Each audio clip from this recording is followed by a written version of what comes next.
નમસ્કાર મિત્રો, મારી આ ચેનલમાં તમારું સ્વાગત છે। મિત્રો, અત્યારે હાલની સૌથી મોટી અને દુઃખદ ખબર સામે આવી રહી છે। ત્યારે મિત્રો આપણે જણાવી દઈએ કે બિહારમાં તુંબા ગામની નદીમાં નાહવા પડેલા બાળકો ડૂબી જતાં 5ના મોત નીપજ્યા છે।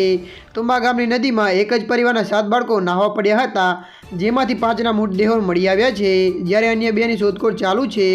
ત્યારે મિત્રો મળતી માહિતી અનુસાર આપણે જણાવી દઈએ કે આ અકસ્માતના પગલે સમગ્ર ગામમાં શોકનું મોજું પસરી ગયું છે। વાસ્તવમાં રવિવારે સવારે કૃષ્ણ ગોડના 4 બાળકો અને તેની બહેનની પુત્રી સહિત 7 બાળકો નાહવા માટે સોડ નદીમાં ગયા હતા।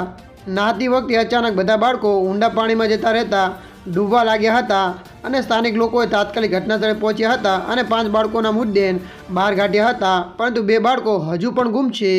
ત્યારે મિત્રો અત્યારની આ દુઃખદ ખબર મળી રહી છે। ત્યારે મિત્રો હાલ માટે આટલું, મળીશું નવી અપડેટ સાથે। જો વિડીયો તમને પસંદ આવે લાઇક, શેર અને સબસ્ક્રાઈબ કરી નાખજો। ધન્યવાદ।